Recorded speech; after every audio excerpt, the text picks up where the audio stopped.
महीने बीत गए।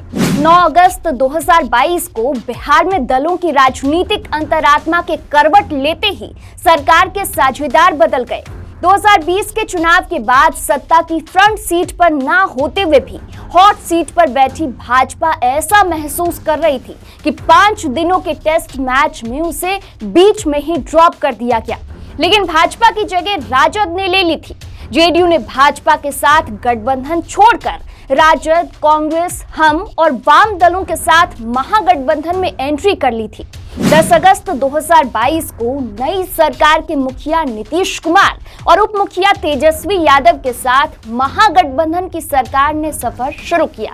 सफर की शुरुआत के साथ बड़ों के बड़े सपने पूरा करने का संकल्प भी सामने आ गया।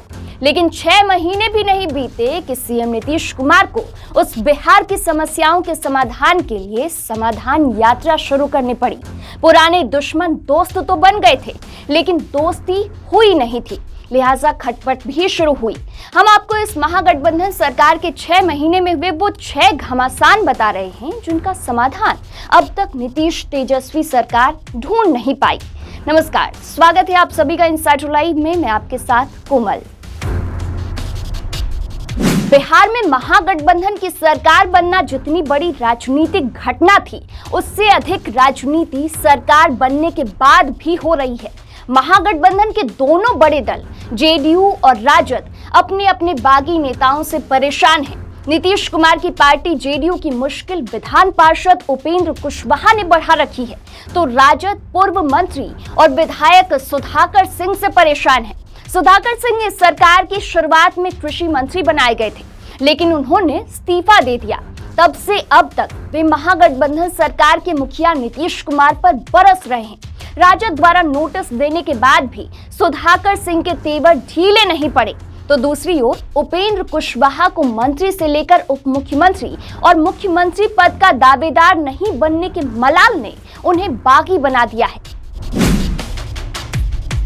वैसे तो महागठबंधन सरकार में शामिल दलों के नेताओं की जुबान पर धर्मनिरपेक्षता हावी रहती है, लेकिन शिक्षा मंत्री डॉक्टर चंद्रशेखर यादव ने रामचरितमानस पर ऐसा बयान दे दिया है कि वो बवाल महागठबंधन सरकार के गले की हड्डी बन गया है। ये जो ग्रंथ है नफरत को बोने वाले, एक युग में मनुस्मृति, दूसरे युग में रामचरितमानस। चंद्रशेखर यादव राजद के नेता हैं, जो सरकार में शामिल सबसे बड़ा दल है, लेकिन भाजपा के साथ जेडीयू ने भी उनके खिलाफ मोर्चा खोला हुआ है। कई बार जेडीयू के नेता इशारों में राजद से चंद्रशेखर यादव पर कार्रवाई की मांग कर चुके हैं, तो दूसरी ओर राजद अपने मंत्री के साथ सीना ठोक कर खड़ा है।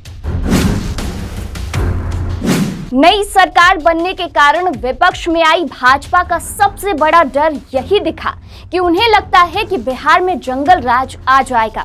उनका इशारा कानून व्यवस्था की बदहाली को लेकर रहता है। ये आशंका गाहे बगाहे सच भी होने लगती है।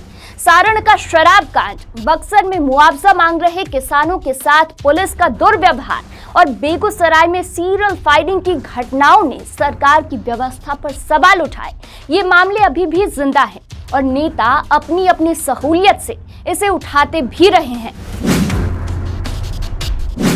तेजस्वी यादव ने 2020 के चुनाव में ही रोजगार को लेकर बड़ा वादा किया था। उनका वादा था 10 लाख नौकरियां देने का। नई सरकार में सीएम नीतीश कुमार ने तेजस्वी यादव के वादे को दोगुना करते हुए कहा था कि 20 लाख नौकरियां और रोजगार देंगे, लेकिन बीएसएससी ने जब परीक्षा ली तो पेपर ही लीक हो गया। नतीजा ये हुआ कि पेपर रद्द करना पड़ा।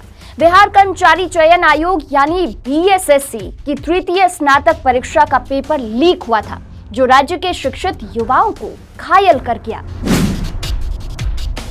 जब से बिहार में नीतीश कुमार सीएम बने, कई बार ये आरोप लगे कि उनके अफसर किसी की नहीं सुनते।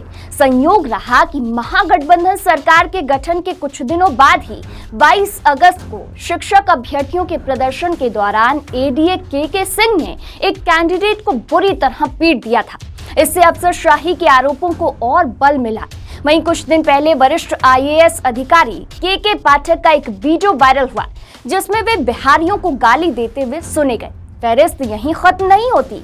Home guard and fire services की डीजी शोभा अहोतकर पर उसी विभाग में आईजी विकास वैभव द्वारा गालियां देने और बिहारी होने के कारण प्रताड़ित करने का आरोप भी लगा। महागठबंधन की सरकार का गठन एक ऐसी राजनीतिक हलचल थी जिसने बिहार की राजनीति में बेमौसम सुनामी ला दी। महागठबंधन में शामिल दलों को लगा कि उनके सामने विपक्ष में खड़ी भाजपा राजनीतिक तौर पर अकेली पड़ जाएगी, बिखर जाएगी, लेकिन ऐसा हुआ नहीं, क्योंकि नई सरकार के गठन के बाद हुए 3 विधानसभा सीटों पर हुए उपचुनाव में 2 सीटों पर सरकार में शामिल पार्टियां जेडीयू और राजद हार गईं। इसमें राजद को गोपालगंज में शिकस्त मिली तो जेडीयू के हाथ से कोहनी का उपचुनाव सरक गया। मोकामा सीट पर राजद ने जीत जरूर दर्ज की, लेकिन उस सीट पर भी भाजपा का प्रदर्शन अपेक्षा से बेहतर रहा। तो फिलहाल के लिए इस वीडियो में इतना ही। ऐसी ही और खबरों के लिए देखते रहिए इनसाइड लाइव।